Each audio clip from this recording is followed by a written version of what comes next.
हे श्री कृष्ण, हे वासुदेव, कृष्णाय वासुदेवाय देवकी नंदनाय च नंद गोप कुमाराय गोविंदाय नमो नमः। नमः पंकज नाभाय नमः पंकज मालिने नमः पंकज नेत्राय नमस्ते पंकजांघ्रे। हे श्री कृष्ण, हे वासुदेव, हे देवकी नंदन, हे नंदगोप के लाडले लाल, हे गोविंद, हमारा बारंबार प्रणाम स्वीकार करें। जिनकी नाभि से ब्रह्मा का जन्म, कमल प्रकट हुआ, ब्रह्मा कमल से प्रकट हुए और कमल जिनकी नाभि से प्रकट हुआ, जो सुंदर कमलों की माला धारण करते हैं, जिनके नेत्र कमल के समान विशाल और कोमल हैं, जिनके श्री चरण कमलों में कमल का चिन्ह है, ऐसे श्री कृष्ण को मैं बार बार नमस्कार करती हूं। हे ऋषिकेश, जैसे आपने दुष्ट कंस के द्वारा कैद की हुई चिरकाल से शोकग्रस्त देवकी मैया की रक्षा की, वैसे ही पुत्रों सहित मेरी भी आपने बार बार विपत्तियों से रक्षा की। हे श्री कृष्ण, आप हमारे स्वामी हैं, आप सर्वशक्तिमान हैं। कहां तक गिनाऊं? विष से हमारी रक्षा की, लाक्षाग्रह से हमारी रक्षा की, हिडिंबादि राक्षसों से, ये द्यूत सभा में दुष्टों की दृष्टि से, वनवास की विपत्तियों में अनेक प्रकार आपने रक्षा की। बड़े बड़े महारथियों के दिव्यास्त्रों से, अश्वत्थामा के ब्रह्मास्त्र से आपने हमारी रक्षा की। हमारी ही नहीं, जो आपकी शरण में है उन सब की आप रक्षा करते हैं। हे जगत गुरु, मैं आपसे एक वरदान चाहती हूं। विपदा संतु नः शश्वत् तत्र तत्र जगत गुरु। ये कोई भगवत प्राप्त महात्मा ही मांग सकता है, दूसरा नहीं। भवतो दर्शनम यत् स्याद पुनर्भवो दर्शनम। जगत गुरु, मैं आपसे एक वरदान चाहती हूं। क्या? हमारे जीवन में कदम कदम पे भारी विपत्तियां आती रहे, ऐसी कृपा कर दो। क्या क्या मांगा, क्या मांगा है? ये कोई नहीं मांग सकता, विश्व में कोई नहीं मांग सकता। सोचो, मांगने की बात सोचो तो क्या मांगना हैगा? हे जगत गुरु, कदम कदम पे सुख की वर्षा हो, कभी विपत्तियां ना आवे। लेकिन ये क्या कह रहे माता कुंती जी? विपदा संतु नः शश्वत् तत्र तत्र जगत गुरु। जगत गुरु, हमारे जीवन भर सर्वदा कदम कदम पे विपत्तियां आती रहे। प्रणाम है ऐसी महामहिम माता कुंती जी को, प्रणाम है। ये बात मांगने के लिए प्रणाम है। नहीं, सब डरते हैं, अपमान से डरते हैं, निंदा से डरते हैं, विपत्ति से डरते हैं, तिरस्कार से डरते हैं। भक्त ऐसा हृदय, क्या देखा विपत्ति में? बोले भवतो दर्शनम यत् स्याद पुनर्भवो दर्शनम। जगत गुरु, मैंने जब जब विपत्ति आई तब आपको अपनी तरफ भागते हुए देखा है। डरना मत, अभय व्रत किए हुए मेरी तरफ भागते हुए आए। आज विपत्ति खत्म हुई तो पीठ करके द्वारिका जा रहे हो। मुझे नहीं चाहिए ऐसी संपत्ति, मुझे कदम कदम पर विपत्ति चाहिए जिससे आपका दर्शन होता है। और जिसको एक बार आपका दर्शन हो जाता है, अपुनर्भव, उसका कभी जन्म नहीं होता, और जन्म मरण के चक्र से मुक्त हो जाता है। हे जगत गुरु, हमें कदम कदम पर जीवन भर विपत्तियां दीजिए, क्योंकि विपत्तियों में मुझे आपका दर्शन हुआ। और ये सच्ची बात है, विपत्ति शरणागति पुष्ट करती है। तिरस्कार, अपमान, अवहेलना प्रभु में आसक्ति पैदा करता है। ये निज अनुभव। तिरस्कार, अपमान, अवहेलना जिसे अपना माना जाता है, जब उनके द्वारा होती तो भगवत शरणागति पुष्ट होती। भगवान बड़े कृपालु होते हैं, जिनको अपने जनों के द्वारा, निज जनों के द्वारा अपमान, अवहेलना, तिरस्कार मिलता है, तब उनके हृदय में एकमात्र मेरे तो गिरधर गोपाल, दूसरो न कोई, ये जन्म जन्म की बिगड़ी बन जाएगी जिस दिन भगवान से एकाग्रता पूर्वक शरणागति पुष्ट हो गई। हे जगत गुरु, जन्म मृत्यु के चक्कर में उसे कभी नहीं आना पड़ता, जिसे एक बार भी आपका दर्शन हो जाए।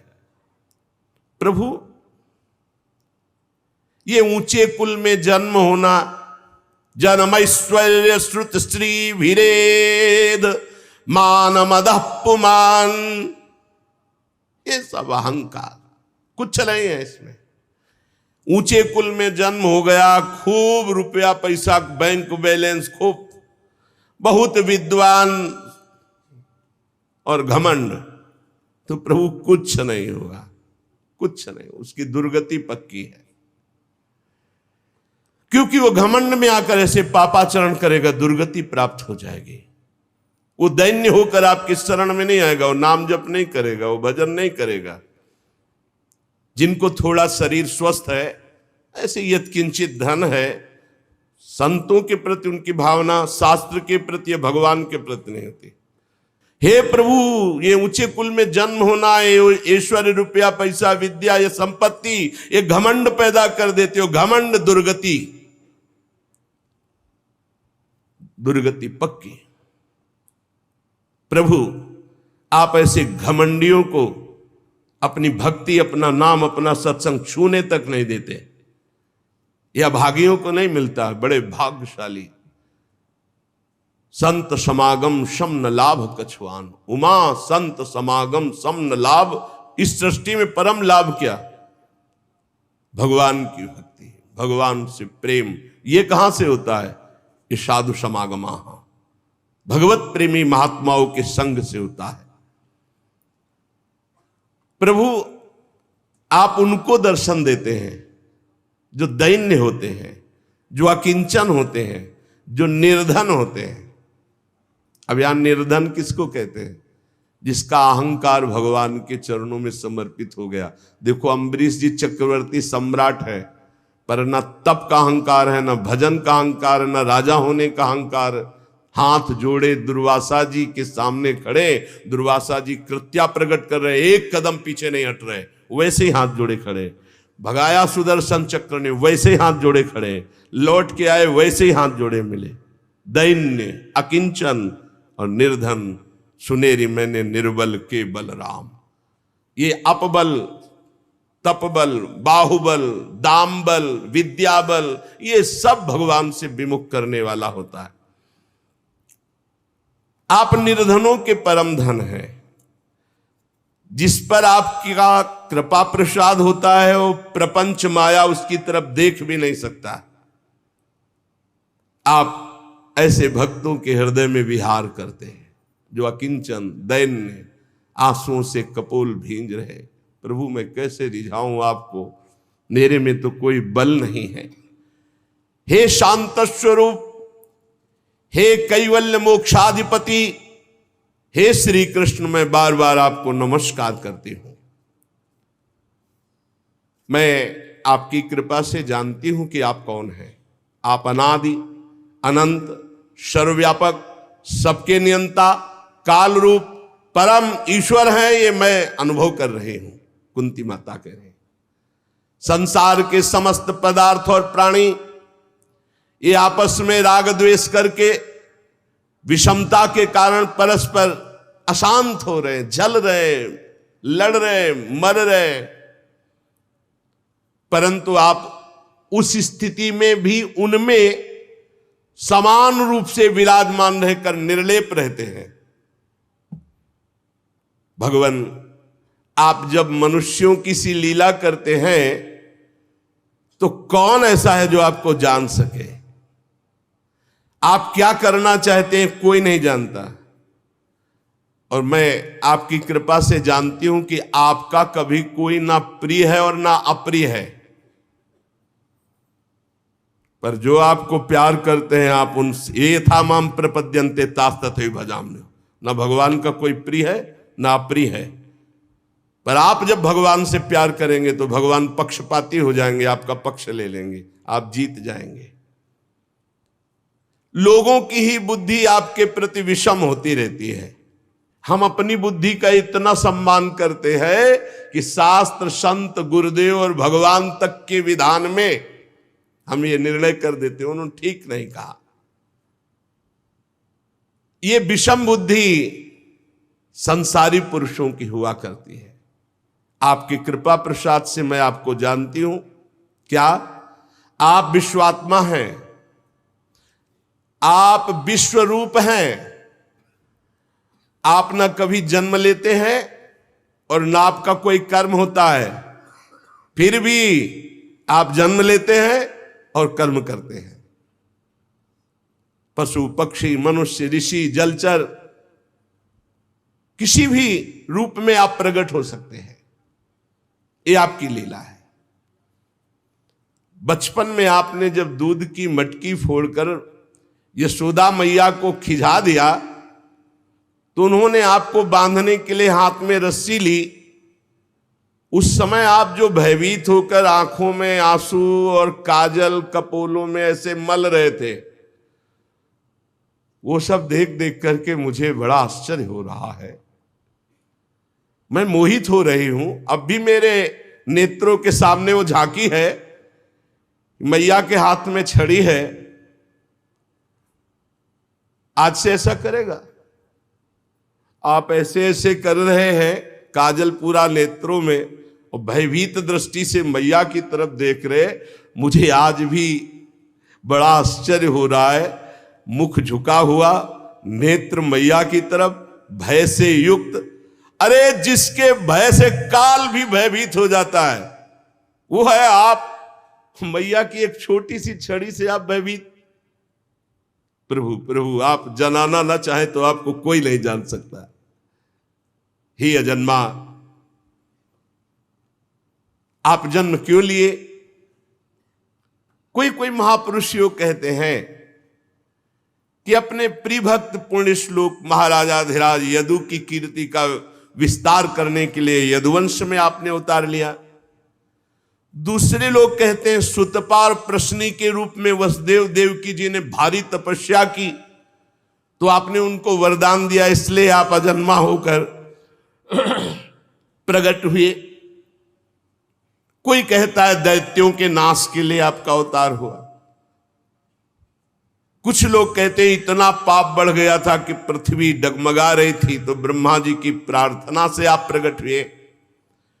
कोई महापुरुष कहते हैं कि इस संसार में अज्ञान, कामना, कर्मों के बंधन में जकड़े हुए पीड़ित जो जीव हैं,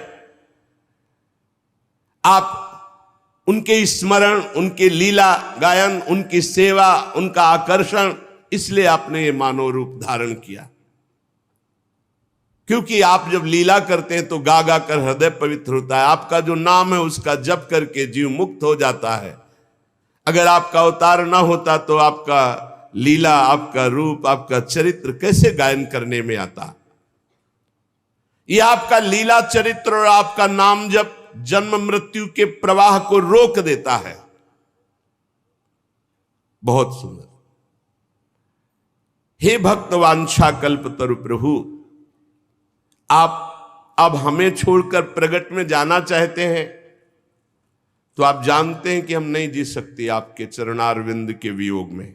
माता कुंती कह रही, किसी को और कोई सहारा हो, कोई सुख हो, लेकिन मेरा सुख तो आप हैं, मेरे सहारा तो आप हैं। प्रभु, मुझे और किसी का कोई आश्रय नहीं, कोई बल नहीं, सिर्फ आपका। जैसे जीव के बिना इंद्रियां शक्तिहीन हो जाती हैं, वैसे आपके बिना हम, हमारे पुत्र पांडव, इनका कोई अस्तित्व नहीं, इनका अस्तित्व ही आप श्री कृष्ण हो। यह भक्ति का स्वरूप है। प्रभु के सिवा हमारा कोई अस्तित्व ही नहीं है। हे श्री कृष्ण, आपके विलक्षण श्री चरणों में चरण चिन्ह है, और ये भूमि आपके चरण चिन्हों से युक्त हुई। जब आप चले जाओगे ना, तो शोभा विहीन भूमि हो जाएगी। प्रभु, आपकी दृष्टि का प्रभाव है कि विश्व का सारा सुख और समृद्धि इस समय यहां खेल रही, क्योंकि आप विश्वात्मा विराजमान हो। यहां वन, पर्वत, नदी, समुद्र, लता, वृक्ष, फसल सब उमड़ी घूम रही। क्यों? आप विराजमान हो। प्रभु, मैं आपकी कृपा और आपके दर्शन के बिना जीवित नहीं रह सकती, चाहे आप इसे स्नेह की फांसी समझे या प्रेम समझे। एक बात और प्रभु आपसे विनय करती हूं, त्वयि में अनन्य विषया मतिर्मधुपते असकृत। प्रभु, मेरी मति को आप ऐसा कर दीजिए अनन्य, मेरी बुद्धि अन्य विषय में जाए ही ना, केवल आप में अनन्य रहे। रति मुद्वहता दद्धा गंगे वौघ मुदन्वती। जैसे गंगा की धारा अखंड जा रही समुद्र में, ऐसे मेरी मति का प्रवाह केवल श्री कृष्ण नाम रूप लीला धाम, और कहीं ना जाए। बस आप ये कृपा कर दो। जैसे गंगा की अखंड धारा समुद्र में गिर रही, ऐसे हे श्री कृष्ण मेरी मति केवल आपके चरणों में। हे श्री कृष्ण, हे अर्जुन सखा, हे यदुवंश शिरोमणे, आपने वो कार्य कर दिया है जिसके लिए आपका अवतार हुआ है। ये राजवेशधारी दैत्य असुर स्वभाव वालों का आपने अग्निस्वरूप होकर विनाश कर दिया। गोविंद, आप चराचर के गुरु हैं, बस मेरी मति आप में लगी रहे। आपको नमस्कार करती हूं, ऐसी कृपा करो। भगवान तब तक शांत भाव से खड़े हैं जब तक माता कुंती जी ने विनय की। सूत जी महाराज कहते, इस प्रकार कुंती ने बड़े मधुर शब्दों में भगवान की अधिकांश लीलाओं का वर्णन करते हुए स्तुति की। भगवान मंद मंद मुस्कुरा रहे हैं। बड़ी अद्भुत शोभा होती है जब भगवान मंद मंद मुस्कुराते हुए अपने जन पर कृपा करते हैं। भगवान ने कुंती जी से कहा, अच्छा ठीक है, कुछ समय के लिए द्वारिका जाना स्थगित करते हैं, और पुनः लौट आए।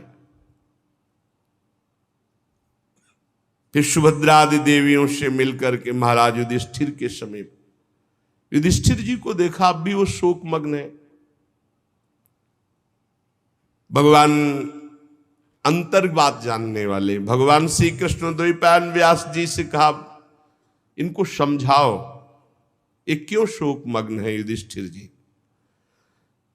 भगवान व्यासदेव जी ने समझाया और ऋषियों ने समझाया, भगवान श्री कृष्ण ने भी समझाने की कोशिश की, पर युधिष्ठिर को समझ में नहीं आया। भला भगवान समझाना चाहे, भगवान व्यासदेव जी समझाना चाहे, समझ में ना आवे। क्यों? क्योंकि भगवान कुछ और करना चाहते हैं, इसीलिए समझ में नहीं आ रहा। बार बार युधिष्ठिर जी कह रहे हैं, मैं कितना ज्ञानी हूं, सियार कुत्तों के हार इस शरीर पर आत्मभाव करके मैंने कितना बड़ा विनाश करवा दिया। 18 छोड़ी सेना महाभारत में, 11 कौरव पक्ष में और 7 पांडव पक्ष में। मुझे संतोष नहीं हो रहा आप सबके समझाने पर। भगवान मुस्कुराए और कहा, चलो रथ तैयार करो। कहां ले जा रहे? भीष्म पितामह जी के पास। क्योंकि ज्ञान समुद्रस्थ होने जा रहा है। इसीलिए महाराज युधिष्ठिर को असंतोष, जैसे गीता को प्रकट करने के लिए अर्जुन जी के हृदय में कार्पण्य प्रकट किया, मूढ़ता प्रकट की, शरीर कांप रहा है और कहा कार्पण्य दोषो प्रहत स्वभाव। वो कह रहे मैं अपने स्वभाव से उलट रहा हूं। क्यों? क्योंकि गीता अमृत प्रकट होना चाहिए। ऐसे ही भीष्म जी के मुख से समस्त ज्ञान समुद्र को भगवान निकलवाना चाहते, इसलिए युधिष्ठिर को संतोष नहीं हुआ भगवान के भी समझाने पर और श्री कृष्ण द्वैपायन व्यासदेव जी के भी समझाने पर। कहा अच्छा चलो रथ तैयार करो। कहां के लिए प्रभु आज्ञा है? ले चलो हमारे साथ चलो। और जहां सरसैया पर भीष्म पितामह पड़े हुए थे, स्वर्ण जटित रथों पर, अच्छे अच्छे घोड़े जुते, आगे आगे भगवान श्री कृष्णचंद्र जी, फिर युधिष्ठिर जी, ऐसे सबका रथ क्रम आए। वहां जाके देखा तो मानो स्वयं सूर्य तेजोमय बाणों की सैया पर पड़े हुए, ऐसे भीष्म पितामह बाणों की सैया पर। सब जाकर के चरणों में प्रणाम किया। वहां पहले से ही बहुत से देवर्षि, राजऋषि, ब्रह्म ऋषि, पर्वत, नारद, धौम्य, भगवान व्यासदेव, बृहदस्व, भरद्वाज, शिष्यों के सहित भगवान परशुराम, वशिष्ठ, इंद्र प्रमद, त्रित, गृत्समद, असित, कक्षीवान, गौतम ऋषि, अत्रि, विश्वामित्र जी, सुदर्शन, भगवान सुखदेव जी और भी बड़े बड़े दिव्य महात्मा, कश्यप, अंगिरा, बृहस्पति, बड़े बड़े सब। क्यों? क्योंकि भीष्म पितामह ज्ञान समुद्र है। अब ज्ञान का सूर्य मानो अस्ताचल को जा रहा है। संपूर्ण ज्ञान भीष्म पितामह जी को, धर्म का, देश का, काल का विभाग, सब कुछ ज्ञान। सब ऋषियों आसपास मंडलाकार बैठे। भगवान श्री कृष्णचंद्र जी समीप पहुंचे। आंख खोल के भीष्म जी ने देखा तो बाहर भी भावना से पूजन किया और अंदर भी हृदय में जो विराजमान प्रभु श्री कृष्ण है पूजा की, बाहर और भीतर दोनों जगह। सब पास बैठ गए। भीष्म पितामह जी की दृष्टि केवल श्री कृष्ण पर है और आंखों से आंसू बह रहे भीष्म पितामह जी के। फिर युधिष्ठिर को नजदीक बुलाया और हाथ इशारे, तुम्हें बहुत कष्ट हुआ क्योंकि अन्याय का उस समय बोलबाला था। तुम लोग साधु सेवी, भगवत सेवी, तुमको इतना कष्ट नहीं होना चाहिए। तुम बचपन से दुख भोग रहे हो पांडव। अतिरथी पांडु की मृत्यु के समय तुम्हारी अवस्था बिल्कुल छोटी थी, तब से आज तक तुम्हें कष्ट ही कष्ट झेलना पड़ा। देखो ये ध्यान रखना, जैसे बादल वायु के वश में रहते हैं, ऐसे लोकपालों सहित संपूर्ण जगत इन श्री कृष्ण के अधीन है। ये काल के भी काल है। तुम लोग दुखी मत होना, ये इन्हीं की मंगलमयी लीलाएं हैं। नहीं तो जहां साक्षात धर्मपुत्र राजा युधिष्ठिर हो, जहां वायुपुत्र गदाधारी भीमसेन हो, जहां धनुर्धारी गांडीव धनुष धारण करने वाले अर्जुन हो और उनके मित्र भगवान श्री कृष्ण हो, वहां दुख विपत्ति की संभावना भी नहीं। ये केवल इनकी लीला, श्री कृष्ण की लीला है।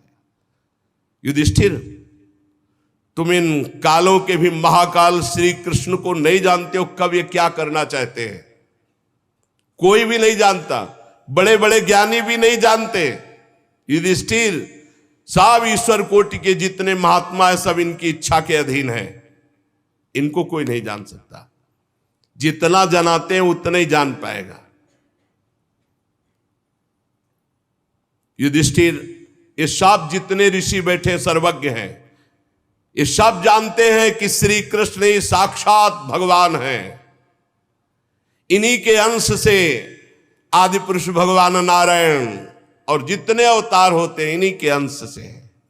ये अपनी माया से अपने को छिपाकर मनुष्य लोक में ऐसी लीला कर रहे हैं जिससे इनके प्रभाव को कोई पूर्ण ये न जान पावे कि सच्चिदानंद भगवान है।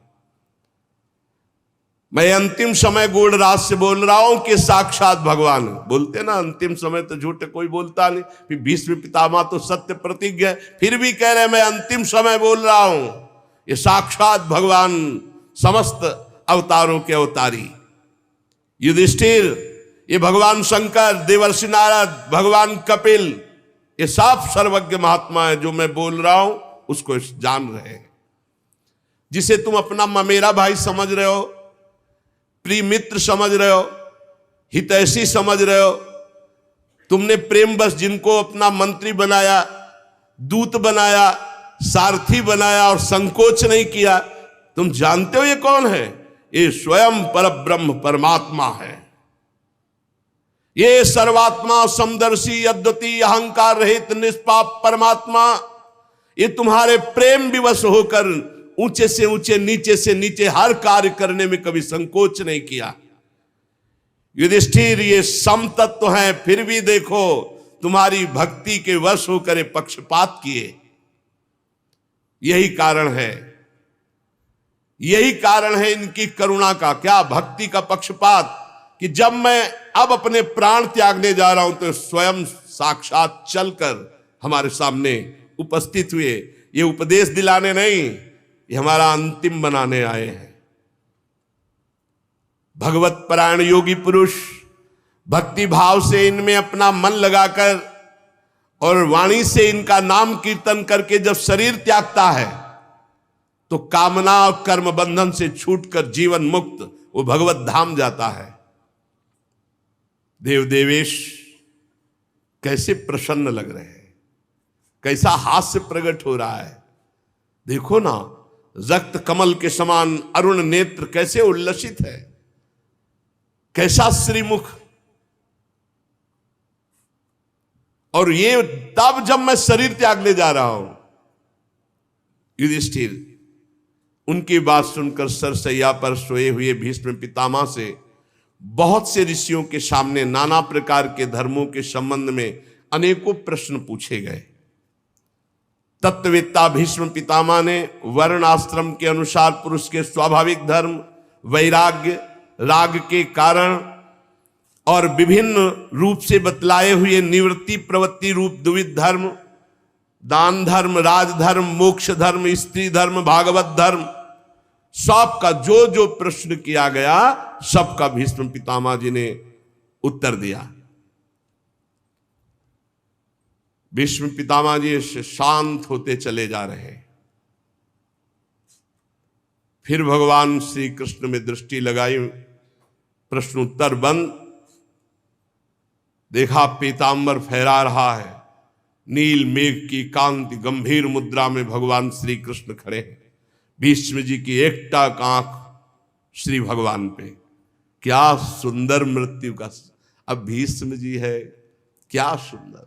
आसपास सब भगवत स्वरूप महात्मा, सामने भगवान श्री कृष्ण। भीष्म जी को अब किंचन मात्र भी दुख नहीं है बाणों के चोट का। समस्त इंद्रियों को एक जगह रोक दिया, मन को एकाग्र किया और भगवान श्री कृष्ण से कहा, इतिमति रूप कल्पिता वितृष्णा भगवती सात्वत पुंगवे विभूम्नि स्वसुखमुपगते क्वचिद् विहर्तुम प्रकृतिमुपेयुष यद्भव प्रवाह त्रिभुवन कमनं तमालवर्णं रविकर गौरवराम्बरं दधाने वपुरल ककुलावृताननाब्जं विजय सखेरतिरस्तु मेन वद्या। मृत्यु का समय है। मैंने आज तक अपनी बुद्धि को बचा के रखा है बलिहारी, समस्त साधनों से पवित्र करके शुद्ध एवं कामना रहित करके आज तक बचा कर रखा है। हमारी बुद्धि ने किसी का वर्ण नहीं किया, कुंवारी है। हे श्री कृष्ण, आज इस बुद्धि का वर्ण करो आप, अंतिम समय है। आज तक बचा के रखा है। निष्कलंक है, परम पवित्र है, कामना रहित है, समस्त साधनों से पवित्र की हुई बुद्धि आज मैं आपको समर्पित करता हूं। स्वीकार करो, कुंवारी है बुद्धि, वरण कर लो आप। जो सदा सर्वदा आनंद स्वरूप में स्थित रहते हैं, अपने ही स्वरूप में रमण करते हैं, लीला करने की इच्छा से प्रकृति को स्वीकार करते हैं, ये सृष्टि परंपरा जिनके ही इच्छा से चल रही, जिनका शरीर त्रिभुवन सुंदर श्याम तमाल के समान श्यामला, जिस पर सूर्य रश्मियों के समान श्रेष्ठ पीतांबर लहरा रहा,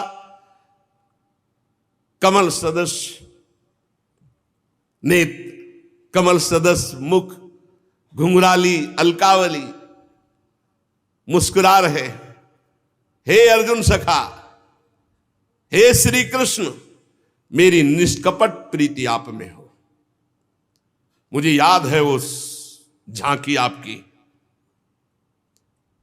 जिस समय मैंने प्रण किया था कि शांतनु पुत्र गंगा पुत्र भीष्म नहीं कहूंगा, यदि आपको युद्ध में अपना प्रण छोड़कर अगर अस्त्र लेकर न दौड़ा दूं तो गंगा पुत्र नहीं कहूंगा। तो आपने अपना प्रण तोड़ दिया और मेरी बात रखी। बड़ी विलक्षण झांकी, मुख पर घुंघराली हल्के, घोड़ों की टाप से उड़ी हुई धूल, पसीने की छोटी छोटी बूंदें, मुझे याद है वो झांकी। और मैं अपने दिव्यास्त्रों से आपके शरीर को बेंध रहा था। ये पूजा आपके कवच को छिन्न भिन्न कर दिया। पर उस समय भी मेरा मन, मेरा प्राण, मेरा शरीर, मेरा अंतःकरण, मेरी आत्मा आपको समर्पित थी। अर्जुन सखे, आपने पार्थ के लिए सब सैनिकों की आयु छीन ली, विपक्ष की। मेरी परम प्रीति है आप में, आज खोल के बोल रहे, मेरी परम। उस समय भी मैं, जिस समय आपको बाण मार रहा था, मेरा जीवन, मेरा प्राण, मेरा आत्मा, मेरा सर्वस्व आप थे। खेल था।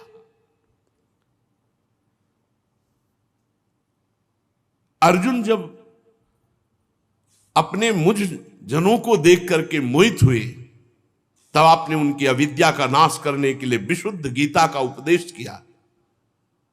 ऐसे गीता गायक श्री कृष्ण में मेरी प्रीति है। श्री कृष्ण, भला आप ईश्वर की प्रतिज्ञा को कोई तोड़वा दे, लेकिन आपने मेरी बात रखने के लिए जैसे सिंह हाथी को मारने दौड़े, ऐसे रथ का पहिया लेकर कूद पड़े मुझे मारने के लिए।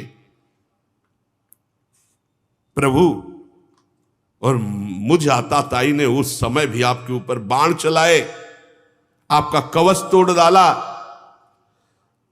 अर्जुन के रोकने पर भी बलपूर्वक जब मेरी तरफ दौड़े, मैंने बाण और धनुष रख दिया और कहा, जय हो आपकी। आपने अपना प्रण तोड़ करके मेरे प्रण की रक्षा की, अब मार डालिए, मुझे कोई फर्क नहीं पड़ता। उस समय भी रोषपूर्ण दृष्टि और भक्त वत्सलता झलक रही थी। ऐसे श्री कृष्ण में मेरी एकमात्र गति हो। अर्जुन के रथ की रक्षा में सावधान, बाएं हाथ में घोड़ों की राश, दाहिने हाथ में चाबुक और मुख पर अपूर्व शोभा। उस महाभारत युद्ध में मैंने सदैव इसी रूप को देखा है। और मैं मरणासन मरने जा रहा हूं, तो आप करुणा करके पार्थ सारथी मेरे सामने खड़े हो। मेरी परम प्रीति आपके चरणों में हो। जिनकी लटकीली सुंदर चाल, हाव भाव चेष्टाएं, मधुर मुस्कान, प्रेम भरी चितवन, अंतिम समय एकदम गोपियां रास लीला में जो सुख प्राप्त किए, ऐसे श्री कृष्ण का आलिंगन, ऐसे श्री कृष्ण के साथ प्रेमोन्माद से मत वाली होकर नृत्य करना। मैं चिंतन करता हूं सुख का, और ऐसे श्री कृष्ण में मेरी परम प्रीति हो। जिस समय युधिष्ठिर का राजसूय यज्ञ हो रहा था, मुनियों और बड़े बड़े राजाओं से भरी हुई सभा में सबसे पहले इन्हीं श्री कृष्ण की अग्र पूजा हुई मेरी आंखों के सामने। वही प्रभु आज मेरी मृत्यु के समय मेरे सामने खड़े, कितने कृपालु हैं।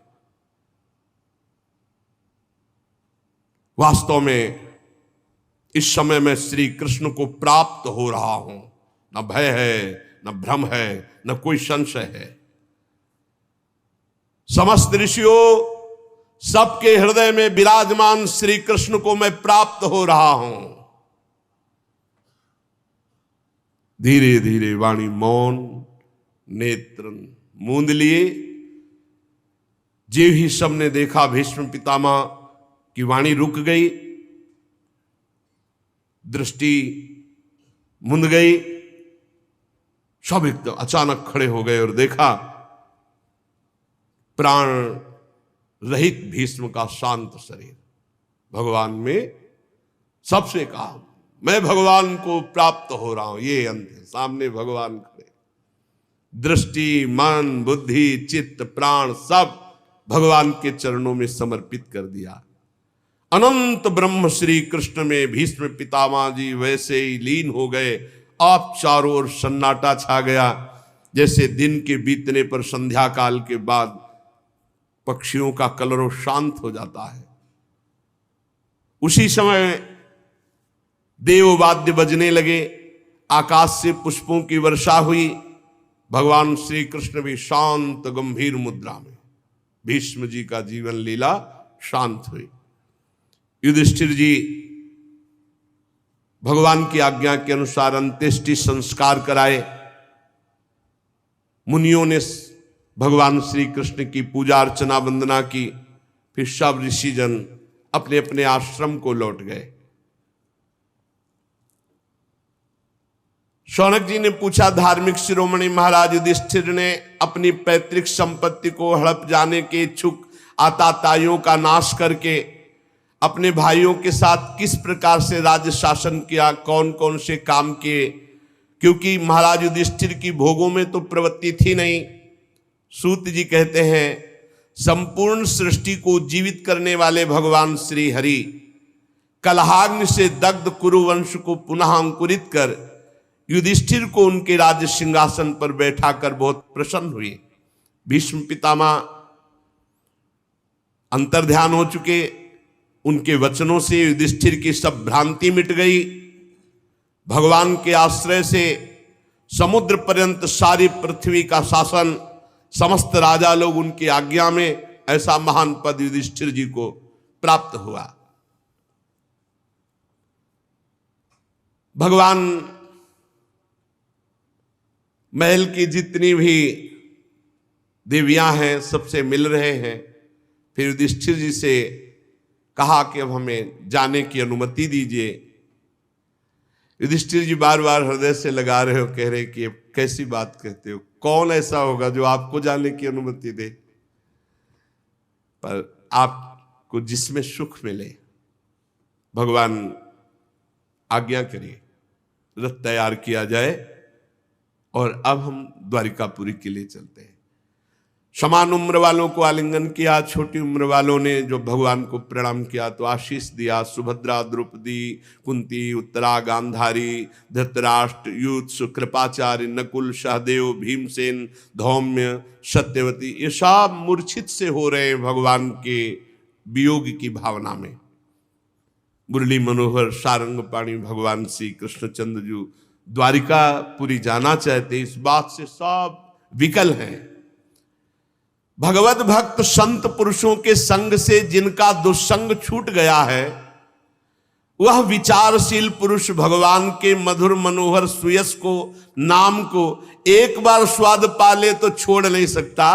फिर उन नामी, उन भगवान के रूप का ये तो बैठ करके वार्ता करना, खेलना, हंसना, खाना पीना, ये कैसे जी सकते हैं भगवान के बिना। जो दुष्संग त्यागी सत्संगी जन है, उनको एक बार चस्का लग जाए भगवान की कथा का, भगवान के नाम का, तो वो जीवन त्याग सकते हैं। भगवान का भजन या भगवान की लीला कथा नहीं त्याग सकते। फिर जिनको सामने भगवान खेले हंसे खाए, वो ये सब पांडव कैसे विरह सह सकते हैं। भगवान ने सुभद्रा जी की तरफ देख करके प्रसन्न मुद्रा में संतोष धारण करो। राजा युधिष्ठिर द्वारिका जाने के लिए व्यवस्था करें। भगवान किसी को मधुर मनोहर वचनों से, किसी को दृष्टि से, किसी को छू को, किसी को बोलकर, किसी को हृदय से लगा के सबको संतुष्ट कर रहे हैं। भगवान के प्रस्थान के समय मृदंग, शंख, भेरी, वीणा, ढोल, नरसिंगे, धुंधुरी, नगारे, घंटे, दुंदुबियां एक साथ बजने लगी। भगवान के दर्शन की आकांक्षा से हस्तिनापुर में भीड़ लग गई। भगवान के प्रिय सखा घुंघराले वाल वाले अर्जुन ने पीतम श्री कृष्ण का श्वेत छत्र पकड़ रखा है, जिसमें मोतियों की झालर लटक रही, रत्नों का डंडा, उसको पकड़े हुए। उद्धव और सात्विकी बड़े भाव से चंवर डुला रहे। भगवान जेभी रथ चला, चारों ओर पुष्पों की वर्षा, बड़ी मधुर झांकी। दिव्य ब्रह्म ऋषि लोग वेद वाक्य उच्चारण कर रहे हैं, आशीष सुनाई दे रहे हैं। हस्तिनापुर की रमणियां भगवान श्री कृष्ण के रूप में चित्त को लगाए हुए और आपस में बात कर रहे हैं। सखी, ये सनातन परम पुरुष परमात्मा है, जो प्रलय के समय भी अपने अद्वितीय निर्विशेष रूप में स्थित रहते हैं। जब प्रलय होता है तो ब्रह्मा जी संपूर्ण सृष्टि समेट करके इन्हीं में समा जाते हैं। ये जगदात्मा ईश्वर हैं, संपूर्ण जीव इन्हीं में लीन होते हैं और फिर इन्हीं से प्रकट हो जाते हैं। ये देखो, सब जीवों को मोहित करते हुए छुपे हुए कैसे है। इस जगत में जिसके स्वरूप का साक्षात्कार जितेंद्री योगी अपने प्राणों को वश में करके भक्ति से प्रफुल्लित निर्मल हृदय से किया करते, वही ये श्री कृष्ण साक्षात परब्रह्म मेरे नेत्रों के सामने है। सखी, वास्तव में उसी का जीवन धन्य है जिसने इनको देखा, जिसने इनकी सुंदर लीलाओं का गायन और श्रवण किया। जब भगवान की हेतु की कृपा होती, तब लीला गायन, लीला श्रवण, नाम जब, इनमें रुचि होती है। बड़ा प्रशंसनीय है वो जो भगवान के नाम गुण रूप लीला धाम में, और धन्य है यदुवंशी जो इनके साथ खा पी कर हंस खेल कर महान सुख ले रहे हैं। हे सखी, बड़े हर्ष की बात है कि द्वारिका ने सब लोगों का तिरस्कार करके सौभाग्य प्राप्त किया, क्योंकि ये द्वारिका में विराजमान है। सखी, हम तो उनके सौभाग्य देख रहे हैं जिनका पाणी ग्रहण इन्होंने किया है। पाणी ग्रहण ये शरणागति भी है। एक पाणी ग्रहण का संबोधन है विवाह से, और एक पाणी ग्रहण का संबोधन है शरणागति से। हम तो सखी धन्य धन्य उनको मानती हैं जिनका पाणी ग्रहण भगवान बाहु पकड़ लेते हैं शरणागत की। अवश्य उन्होंने कोई बड़ा व्रत, कोई स्नान, कोई हवन, कोई जप तप किया होगा, क्योंकि परमात्मा उन्हें प्रीतम रूप से मिले। वो बार बार इनकी रूप माधुरी का पान करती होंगी। सखी, स्मरण मात्र से मेरा हृदय व्याकुल हो रहा है, मूर्छा सी आ रही है। कितना सुख प्राप्त करते हैं, और इनसे भी ज्यादा सुख तो ब्रज गोपियों ने प्राप्त किया। सखी, धन्य है वो ब्रज गोपियां जिनके इशारे पर ये नंद नंदन नाचते थे। सखी, सबसे बड़ा सुख श्री रुक्मिणी जी को मिला द्वारिका में। शिशुपाल आदि मत वाले राजाओं का मान मर्दन करके अपने बाहुबल से उठा लाए, अपहरण कर। प्रद्युम्न, शांबाद, कितने इनके पुत्र हैं। और हमने तो सुना है कि भौमासुर को मार करके लाई हुई 16,000 इनकी और पत्नियां हैं। वास्तव में वो सब धन्याति धन्य देवी होंगी। उनका जीवन परम धन्य हो गया, परम पवित्र, परम उज्जवल हो गया, जिसको श्री कृष्ण ने स्वीकार कर लिया। इनकी महिमा का वर्णन क्या करें, ये तो साक्षात कमल नयन भगवान पर ब्रह्म परमात्मा श्री कृष्ण है। हस्तिनापुर की स्त्रियां से प्रभु के विषय में बातचीत कर रही। अजात शत्रु युधिष्ठिर ने भगवान श्री कृष्ण की रक्षा के लिए बहुत सी सेना साथ भेजी। यद्यपि भगवान सर्व समर्थ पर प्रियता में शंका होती, अधिक प्रीतिमन भाषण देहा। युधिष्ठिर जी ने आग्रह करके सके भगवान आप सेना साथ ले जाइए। भगवान कुरजांगल, पांचाल, सूरसेन, यमुना के तटवर्ती प्रदेश, ब्रह्मावर्त, कुरुक्षेत्र, मत्स्य, सारस्वत, मर्धन्नो देश को पार करके फिर आनर्त देश में आए। यहां कुछ विश्राम किया, जलाशय समीप था, संध्या वंदन किया। फिर आनर्त देश में पहुंचे। वहां के लोगों ने जो ही सुना कि भगवान पधार रहे, द्वारिकापुरी के लोग, पांचजन्य शंख भगवान ने सबको आनंदित करने के लिए बजाया। भगवान के ओठों की लाली से स्पर्श हुआ वो श्वेत वर्ण पांचजन्य शंख, जब उसका नाद हुआ तो द्वारिकापुरी में आनंद की लहर छा गई। भगवान पधार रहे हैं। दुष्टों को भय और भक्तों को अभय इस शंखनाद से सारी प्रजा भागी भगवान श्री कृष्ण के दर्शन के लिए। भगवान श्री कृष्ण आत्मा राम है, वह अपने आत्मलाभ से सदा सर्वदा परिपूर्ण है। पर जैसे सूर्य को कोई दीप दिखाए तो भगवान सूर्य प्रसन्न हो जाते, स्वीकार कर लेते, भला सूर्य को दीप दान क्या, वो तो जगत को प्रकाश दे रहे। ऐसे ही भगवान श्री कृष्ण को कुछ भी भाव से वो भगवान पूर्ण होते हुए भी प्रेम भाव स्वीकार करते हैं। सब आकर के भगवान की तरफ कोई पुष्प अर्पित कर रहा है, कोई बोल रहा है, कोई देख कर केवल आंसू बहा रहा है। जैसा जैसा सबको भगवान सुख पहुंचा रहे हैं। अयोध्या, राधा राधा, द्वारिकावासी इतने विकल हैं। ये अयोध्या शब्द क्यों आया? क्योंकि इस समय हमारा मन अयोध्या में गया। जब राम जी आए अयोध्या में 14 वर्ष बाद, तो सबके मन में था कि भगवान हमसे सबसे पहले मिले, सबसे पहले हमसे मिले। तो भगवान ने सबकी बात पूर्ण करने के लिए अमित रूप प्रगटे ते ही काला, अनंत रूप धारण कर लिए और सबसे क्षण महु सबहु मिले भगवाना, उमा मरम काहू नहीं जाना। एक क्षण में पूरे अयोध्या वासियों से भगवान सबसे पहले मिले। अमित रूप प्रगटे थे, अमित रूप में ऐसे ही भगवान किसी को गले लगा रहा है, किसी को वचन से, किसी से कोई अस्त्र प्रवाह कर रहा है, कोई पुष्प डाल रहा है, कोई दुलार कर रहा है। भगवान द्वारिकाधीश द्वारिकापुरी में सबको सुख पहुंचा रहे हैं। हाथ जोड़ करके द्वारिकावासी भगवान से कहते, स्वामिन हम आपके वियोग में कितने व्याकुल थे। हमारे प्राण तो सदैव आपके चरण कमलों में बसते हैं। ये चरण कमल भगवान ब्रह्मा, शंकर, इंद्र आदि सब इनकी वंदना करते हैं। जो इन चरणों की शरण ले लेता है, समर्थ काल एक बाल बांका तक नहीं कर सकता।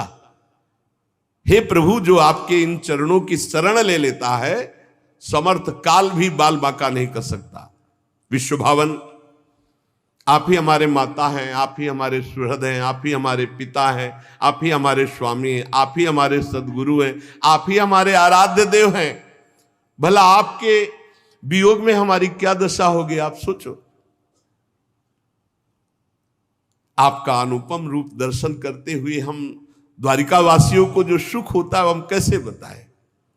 कमल नयन श्री कृष्ण, आप जब हस्तिनापुर या कहीं जाने की बात करते हैं, हमें सुनने को मिलता है कि आप जा रहे हैं, तो एक एक क्षण हमको लगता है करोड़ करोड़ वर्षों के समान। हमारी दशा बिगड़ जाती है।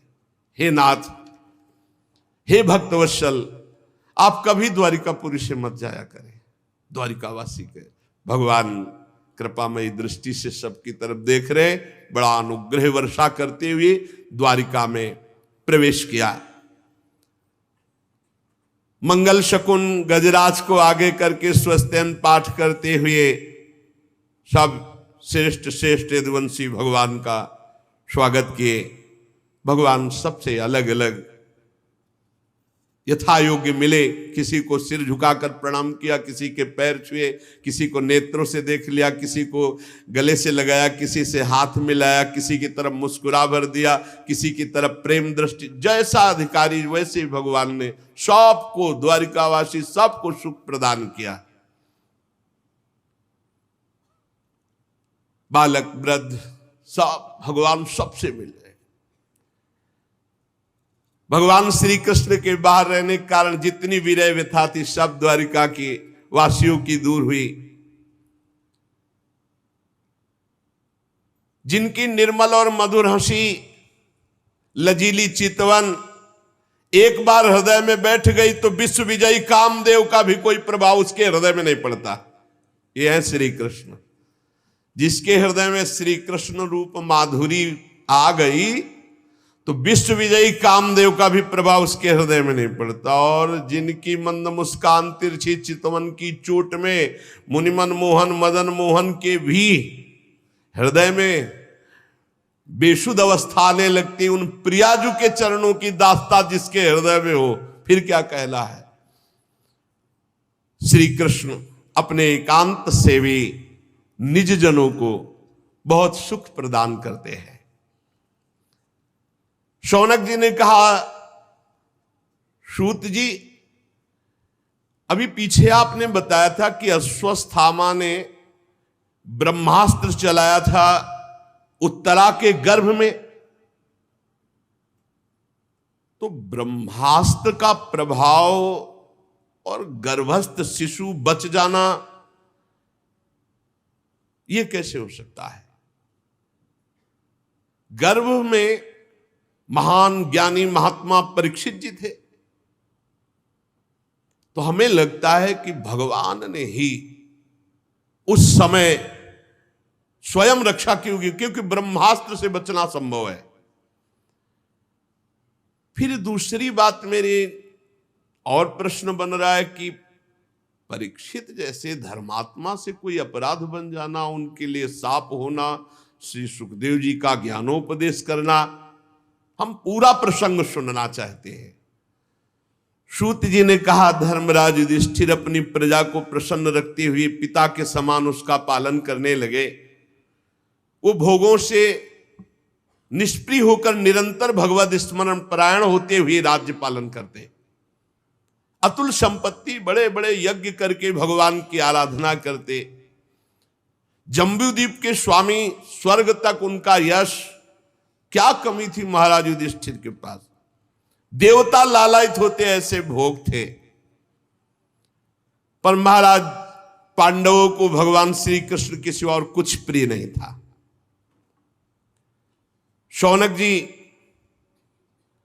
जिस समय अश्वत्थामा ने ब्रह्मास्त्र चलाया, उत्तरा के गर्भ में ब्रह्मास्त्र का प्रभाव गया, तो वो बालक ब्रह्म तेज से जलने लगा ब्रह्मास्त्र के प्रभाव से। पर उस समय उस बालक ने देखा कि श्याम वर्ण एक तेजस्वी ज्योतिर्मय पुरुष आसपास उसके ऐसे घूम रहा है और ब्रह्म तेज बाहर आसपास। अब वो बालक को नहीं छू पा रहा, बस अंगूठे भर का वो श्याम रंग का तेजस्वी, बहुत ही निर्मल, अत्यंत सुंदर श्याम शरीर, बिजली की तरह चमकता हुआ पीतांबर, सिर पर मोर मुकुट, निर्विकार पुरुष, लंबी लंबी भुजाएं, कानों में तपाए हुए स्वर्ण के सुंदर कुंडल, आंखों में लालिमा और हाथ में दिव्य गदा लिए हुए बार बार वो शिशु देख रहा है कि मेरे चारों ओर घुमा। तो कौमुदकी गदा के प्रभाव से गर्भस्थ शिशु में ब्रह्मास्त्र का प्रभाव नहीं पड़ पाया। जैसे सूर्य अपनी किरणों से कुहरे को भगा देता है, वैसे ही कौमुदकी गदा के प्रभाव से ब्रह्मास्त्र के तेज को उस महापुरुष ने शांत कर दिया।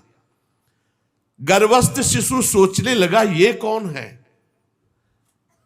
इस प्रकार 10 मास के गर्भस्थ शिशु के सामने भगवान श्री कृष्ण का साक्षात दर्शन और भगवान श्री कृष्ण की कौमुदकी गदा के प्रभाव से ब्रह्मास्त्र के तेज का शांत हो जाना, और तत्काल वो सोच ही रहे थे कि भगवान अंतर ध्यान हो गए।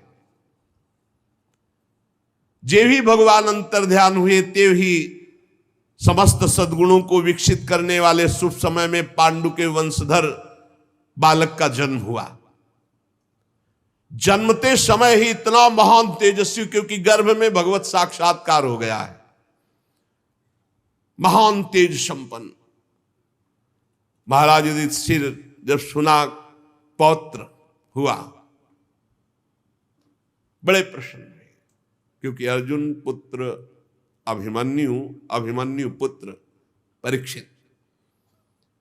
राजा युधिष्ठिर धौम्याचार्य कृपाचार्य सबको बुलाया, जात संस्कार करवाए, बड़े दान दिए गए।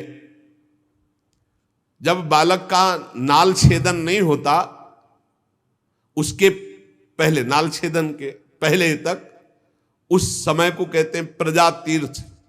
उस समय जो दान दिया जाता है उसका बड़ा महत्व है। नाल छेदन नहीं हुआ, बालक हुआ, उस समय के दान को बड़ी महिमा प्रजा तीर्थ कहते हैं। उसी समय युधिष्ठिर ने बहुत दान किया, हाथी घोड़ा स्वर्ण बहुत। युधिष्ठिर जी ने कहा, पुरुवंश शिरोमणि काल की दुर्निर्वार गति अस्वस्थामा वंश मिटाना चाहता था, परंतु भगवान श्री कृष्ण ने बालक की रक्षा की है, इसलिए इसका नाम विष्णुरात। निसंदेह ये बालक संसार में बड़ा यशस्वी भगवान का परम भक्त और महापुरुष होगा। बड़े बड़े महात्माओं ने आशीष दिया युधिष्ठिर जी को और बालक को। युधिष्ठिर ने कहा, महात्माओं, ये बालक क्या अपने उज्जवल यश से हमारे वंश के पवित्र कीर्ति महात्मा राजर्षियों का अनुसरण करेगा? ब्रह्म ऋषियों ने कहा, धर्मराज, ये मनुपुत्र इक्ष्वाक के समान अपनी प्रजा का पालन करेगा। दशरथ नंदन भगवान श्री राम के समान ये सत्य प्रतिज्ञ और ब्राह्मण भक्त होगा। उसी नरेश शिवी के समान दाता होगा। दुष्यंत के पुत्र भरत के समान अपने वंश का यश फैलाएगा। ये धनुर्धरों में अपने दादा सहस्त्रबाहु और पार्थ अर्जुन, इन दोनों के समान होगा। अपने दादा पार्थ के समान और सहस्त्रबाहु अर्जुन के समान ये धनुर्धारी होगा। महाराज, ये रंतिदेव के समान उदार होगा। ये धैर्य में बलि के समान होगा। ये भगवत भक्ति में प्रहलाद के समान होगा। मर्यादा उल्लंघन करने वालों को ये भारी दंड देने वाला होगा। पृथ्वी माता और धर्म की रक्षा के लिए कलयुग का भी दमन करेगा। पर महाराज, एक संयोग बन रहा है। उसी समय, अभी नाल छेदन नहीं हुआ, उसी समय निर्णय करके बता दिया। महाराज, संयोग बन रहा है। एक ब्राह्मण कुमार श्रृंगी ऋषि के शाप से तक्षक के द्वारा इसकी मृत्यु होगी, ऐसा ज्योतिष। अभी नाल छेदन में नहीं हुआ, पूरा पधारने तक का हिसाब बता दिया। और उस समय ये सब आसक्ति छोड़कर भगवान के चरणों की शरण लेगा। व्यासनंदन श्री सुखदेव जी यहां पधारेंगे इसके पास और इसको श्रीमद् भागवत का स्वरूप बोध कराएंगे और गंगा तट पर इस शरीर को त्याग कर अभय पद की प्राप्ति करेगा। पूरा ज्योतिष शास्त्र के विशेषज्ञ ब्राह्मण राजा युधिष्ठिर को इस प्रकार बालक के जन्म लग्न का फल बताकर भेंट पूजा लेकर अपने अपने घर चले गए। वही ये बालक संसार में परीक्षित के नाम से प्रसिद्ध हुआ, क्योंकि ये समर्थ बालक गर्भ में जिस पुरुष का दर्शन पा चुका था उसी को खोज रहा था। कहां है वो जो गर्भ में दिखाई दिया? सबकी परीक्षा कर रहा था, कहां है वो, कौन है जो मुझे गर्भ में दिखाई दिया इनमें से? जैसे शुक्ल पक्ष में दिन प्रतिदिन चंद्रमा अपनी कलाओं से पूर्ण होता बढ़ता है, वैसे राजकुमार परीक्षित गुरुजनों के लालन पालन से क्रमशः दिन बढ़ते हुए सयाने हुए। स्वजनों के वध का प्रायश्चित करने के लिए राजा युधिष्ठिर ने अश्वमेध यज्ञ के द्वारा भगवान की आराधना की, बड़ी बड़ी यज्ञ की। युधिष्ठिर सबको निमंत्रण देते, खूब खवाते पियाते, ऋषि मुनियों की सेवा करते। भगवान श्री कृष्ण भी कभी कभी आ जाया करते और इनको सुख पहुंचाते। सूत जी कहते हैं कि विदुर जी ने जब देखा था महाभारत में कि एक धर्म के विरुद्ध आचरण करने वाला दुर्योधन कोई बात नहीं मान रहा और दुर्योधन का पक्ष महाराज धृतराष्ट्र ले रहे, उसी समय उन्होंने अपने पद से इस्तीफा दे करके, पद को त्याग करके तीर्थ यात्रा को चले। मैं नहीं देख पाऊंगा दोनों पक्षों का विनाश। तो विदुर जी तीर्थ यात्रा में महर्षि मैत्रेय जी से मिलकर के आत्मज्ञान प्राप्त किया और हस्तिनापुर लौट कर आए। विदुर जी पूर्ण थे, जानने योग्य तत्व को जानने वाले महात्मा। विदुर जी मैत्रेय ऋषि से जितने प्रश्न किए थे उनका उत्तर सुनने के पहले ही श्री कृष्ण में ऐसी स्थिति हो गई कि उत्तर सुनना हुआ ही नहीं। जो उत्तर वो दे रहे थे उसी में स्थित थे, वो ऐसे कि बार सुनाई ही नहीं दिया, उपराम हो गए। शौनक जी जो ही देखा कि विदुर जी आए तो धर्मराज युधिष्ठिर दौड़ पड़े। धृतराष्ट्र, युत्सु, संजय, कृपाचार्य, कुंती, गांधारी, द्रौपदी, सुभद्रा, उत्तरा, कृपी, पांडव परिवार सब दौड़ पड़े, मानो मृत शरीर में प्राण आ गए हों। विदुर जी को देखकर सब ने अगवानी की, सब कोई चरणों को प्रणाम कर रहा है, कोई हृदय से लगा रहा है, सबके आंसू बह रहे। युधिष्ठिर जी ने दिव्यासन अर्पित किया, विदुर जी को पूजन किया, भोग पवाया, विश्राम कराया। फिर युधिष्ठिर जी ने विनय से सर झुकाकर सबके सामने कहा, चाचा जी, जैसे पक्षी अपने अंडों को पंखों की छाया के नीचे रखकर सेते और बढ़ाते हैं, वैसे आपने बचपन से लेकर अभी तक अपनी कृपा से हमें विपत्तियों से बचाया, हमें पाला पोषा। अब हम आपसे जानना चाहते हैं कि आप जब तीर्थ यात्रा के लिए निकले तो किस वृत्ति से जीवन निर्वाह किया, किन किन तीर्थों में गए? क्योंकि भगवान के प्यारे भक्त तो स्वयं तीर्थ स्वरूप होते हैं। अपने हृदय में विराजमान भगवान को निरंतर चिंतन करते हुए जो प्रकट किए हुए महात्मा है, वो तीर्थों में जहां जाते हैं तो तीर्थ को महातीर्थ बना देते हैं। तीर्थे कुर्वन्ति तीर्थानि स्वांता हस्तेन गदाभृता। चाचा जी, आप तीर्थ यात्रा करते द्वारिकापुरी भी गए होंगे। भगवान श्री कृष्ण मेरे तो जीवन प्राण आराध्य देव हैं, सुखी है ना? आपने जाकर देखा वहां सब सुखी हैं? युधिष्ठिर जी के इस प्रकार पूछने पर विदुर जी ने तीर्थों और यदुवंशियों के संबंध में जो कुछ देखा सुना अनुभव किया था क्रम से बतला दिया, पर मुख्य बात नहीं बताई। जब ये विदुर जी लौट करके आए थे तब तक यदुवंशियों का राधेश्याम हो चुका था, उसे गुप्त कर लिया।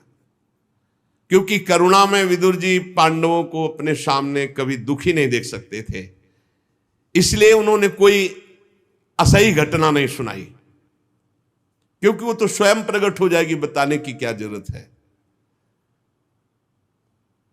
हस्तिनापुर में बड़े सम्मान से विदुर जी कुछ समय तक रहे। ये विदुर जी साक्षात धर्मराज हैं, मांडव्य ऋषि के साप से 100 वर्ष के लिए विदुर रूप में आए हुए थे मानव देह में। कई बार सत्संग में सुनाया है मांडव्य ऋषि की चर्चा।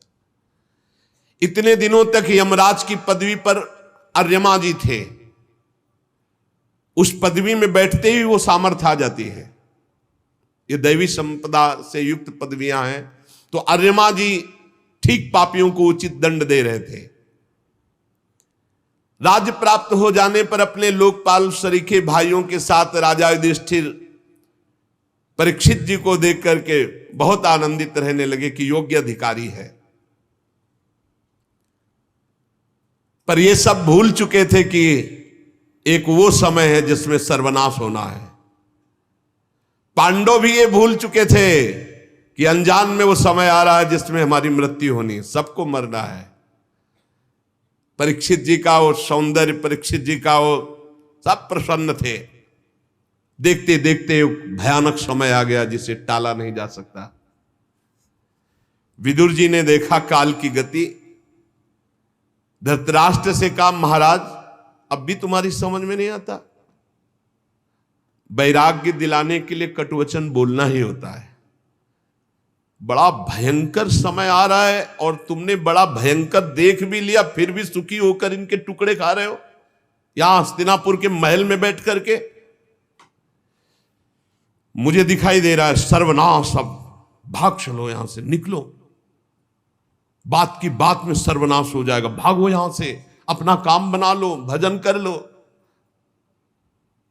सब मारे जा चुके, फिर भी तुम्हें जीने की आशा है, शरीर बुढ़ापे का शिकार है, या हस्तिनापुर में अब इनके शासन में पड़े हुए टुकड़े पा रहे हो, जीवित रहने की इच्छा। गृहपालवत, गृहपालवत कुत्ते, भीमापवर्जितम पिंडो मां दत्ते गृहपालवत, अहो महीयसी जंतुर जीविताशा यया भवान। कैसा मोह है कि अब भी जीने की आशा रखते हो, पूरे परिवार का विनाश करवा दिया, अब यहां इनके दिए हुए टुकड़े खाकर जीवन व्यतीत करते हो। तुम्हें संकोच नहीं हो रहा, तुम्हें अपने हृदय में गिलानी नहीं हो रही? जिनको विष दे के मारना चाह, जिनको आग में जलाना चाह, जिनकी पत्नी को सभा में अपमानित किया, जिनकी भूमि छीन ली, जिनसे युद्ध किया, आज उनके दिए हुए टुकड़े को खा रहे हो। क्या गौरव रखते हो अपने अंदर? विदुर जी ने डांट लगाई धृतराष्ट्र जी को। हद हो गई, अज्ञान की हद हो गई। अब भी जीना चाहते हो क्या? ये पुराने वस्त्र की तरह तुम्हारा शरीर स्वयं नष्ट नहीं हो जाएगा? इसलिए अपना स्वार्थ साध लो, ममता काटो, चलो हमारे साथ चलो, हम तुम्हें उपाय बताएंगे भगवत प्राप्ति कैसे होगी। धन्य है जिसको विदुर जैसा भाई मिला हो। चाहे अपनी समझ से या दूसरों के समझाने से समझ लो, अंतिम में तुम मरोगे, तुम्हारे साथ कुछ नहीं होगा, इसलिए भजन कर लो तो तुम्हारा कल्याण हो जाएगा। अंतःकरण को वश में करो, निकलो। जो आगे होने वाला है वो तुम देख नहीं रहे, मैं देख रहा हूं, चलो हमारे साथ। विदुर जी ने धृतराष्ट्र को उत्तराखंड की तरफ, छोटे भाई विदुर जी अंधे राजा धृतराष्ट्र को उनके दिखाए हुए मार्ग से धृतराष्ट्र चल पड़े। जब गांधारी जी ने देखा कि पतिदेव अंतिम यात्रा है, अब लौटना नहीं है, तो जो सन्यासियों को सुख देता है, वीर पुरुषों को लड़ाई के मैदान में अपने शत्रु के द्वारा किए हुए न्यायोचित प्रहार से होता है, वैसा ही पतिव्रता पत्नी को महासुख होता है पति के साथ कष्ट सहने में। उनके पीछे चल दिया। अजात शत्रु युधिष्ठिर प्रातः काल नियम बनाए थे अपने बुजुर्गों को प्रणाम करने का। जो राजमहल में गए, धृतराष्ट्र, विदुर जी, गांधारी, कोई नहीं दिखाई दी। बड़े उद्विग्न चित्त संजय से पूछा, संजय कहां गए मेरे वृद्ध पिता, कहां गए मेरे चाचा जो विदुर जी, कहां गई माता गांधारी? क्या ऐसा तो नहीं कि मंदबुद्धि से मेरे से कोई अपराध बन गया और वो शंका करके चले गए हो? रुदन करने लगे युधिष्ठिर जी। सूत जी कहते संजय अपने स्वामी धृतराष्ट्र को न पाकर स्नेह विकलता में बहुत कुछ उत्तर नहीं दिया। फिर धीरे धीरे चित्त को स्थिर किया और हाथों से आंसू पोंछते हुए कहा, मैंने खो दिया अपने महाराज को। धृतराष्ट्र, संजय बहुत प्यार करते थे धृतराष्ट्र जी को। कुरुनंदन अब वो कभी नहीं मिलेंगे। तुम्हारे चाचा और गांधारी महाराज, इनके संकल्प का तो मुझे पता नहीं, लेकिन मैं ठगा गया, वो मुझे छोड़कर चले गए। इस तरह वार्ता ही हो रही थी कि त्रिकालज्ञ देवर्षि नारद जी पधारे। युधिष्ठिर जी ने प्रणाम किया, संजय जी ने प्रणाम किया। युधिष्ठिर ने कहा, भगवान आप त्रिकालज्ञ हैं, आप बता सकते हैं कि मेरे चाचा कहाँ गए, मेरे ताऊ कहाँ गए, गांधारी जी कहाँ गई? मैं बहुत व्याकुल हूं, क्या मेरे से कोई अपराध बन गया कि मुझे छोड़कर चले गए? शायद हो सकता है मैं मोह के कारण ऐसा कोई कार्य हो कर दिया हो जिसके कारण उनको ऐसा लगा हो मेरे में संशय और वो छोड़कर चल दिए। मैं बहुत दीन दुखी हूं, मेरे परिजन कैसे मेरे बिना रहेंगे? देवर्षि नारद जी उनको समझा रहे, पांच भौतिक शरीर है, इससे प्यार मत करो। ये काल कर्म गुणों के वश में है। जैसे अजगर के मुंह में पड़ा हुआ एक झटके में अंदर चला जाएगा, ऐसे काल हर शरीर को ग्रसित किए हुए है। हाथ वालों के बिना हाथ वाले, चार पैर वाले पशुओं के बिना पैर वाले, तृण आदि, उनमें भी बड़े जीवों के छोटे जीव, ये सब एक दूसरे के आहार हैं। जीव जीव आहार, जीव बिना जीव नहीं, पर जो निर्णय किया गया उतना ही आहार करो। जैसे अपने लोग ये सब्जियां पाते हैं, गेहूं आदि, इनमें भी जीव है वैसे ही, लेकिन हम जितना शास्त्र आज्ञा उतना ही पाएंगे, उसके विरुद्ध जीव हत्या करेंगे तो पाप लगेगा। सब जीव से ही जीव जीवित है, घास में भी जीव है।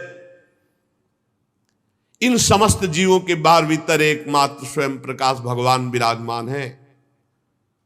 युधिष्ठिर तुम उन्हीं को देखो, इन शरीरों को नहीं। महाराज, समस्त प्राणियों के जीवन दान देने वाले भगवान इस समय पृथ्वी तल पर देवद्रोहियों का नाश करके काल रूप से विराजमान हुए थे। वो अपना कार्य पूरा कर चुके, बस थोड़ा सा कार्य और रह गया है तुम लोगों का। तुम लोगों के भी अंतर ध्यान का समय आ रहा है। धर्मराज, मैं देख रहा हूं जिनके लिए तुम विकल हो रहे हो, हिमालय के दक्षिण भाग में जहां सप्तऋषि प्रसन्नता के लिए गंगा जी ने अलग अलग 7 धाराओं के रूप में अपने को विभक्त कर दिया, सप्त स्रोत कहते हैं, वहां ले गए हैं विदुर जी धृतराष्ट्र और गांधारी को। त्रिकाल स्नान करवाते हैं, विधि पूर्वक अग्निहोत्र कराते हैं और सारी कामनाओं को शांत करके केवल जल का पान करवा के और उनको बैठाल दिया है। विदुर जी के प्रभाव से इस समय धृतराष्ट्र और गांधारी ठूंठ की तरह अपने शरीर को शांत करके बैठ गए हैं। 5वें दिन आज के उनके शरीर में आग लग जाएगी, दोनों भस्म हो जाएंगे। पर्णकुटी सहित दोनों के शरीर भस्म हो जाएंगे, गांधारी जी का भी, धृतराष्ट्र का भी। विदुर जी अपने सामने अपने भाई को मोक्ष प्रदान करके, धृतराष्ट्र को और गांधारी को, पुनः तीर्थ सेवन के लिए चले जाएंगे। आप लोग शोक मत करो, मैं त्रिकालज्ञ हूं, देखकर बता रहा हूं। नारद जी बताकर चले गए। बड़ा विचित्र खेल है। इस संसार से सबको जाला है, कुछ साथ नहीं जाएगा। चाहे जितना लड़ाई झगड़ा करके राज्य एकत्रित कर लो, चाहे रुपया एकत्रित, बड़ा समय बलवान है, सब दिन होत ना एक समान। इसलिए भाई अपने कर्तव्य का पालन करते हुए नाम जप कर लो। जितना नाम जप करोगे, परोपकार करोगे, धर्म पूर्वक चलोगे, वही तुम्हारे साथ जाएगा। अन्यथा यहां से बड़े बड़ों को जाना पड़ा, पछता कर जाना पड़ा। यहां रुकना नहीं, इसका नाम मृत्यु लोक है। खूब नाम जप करो, भगवत सेवा शेष चर्चा आगे। श्री राधा वल्लभ लाल की।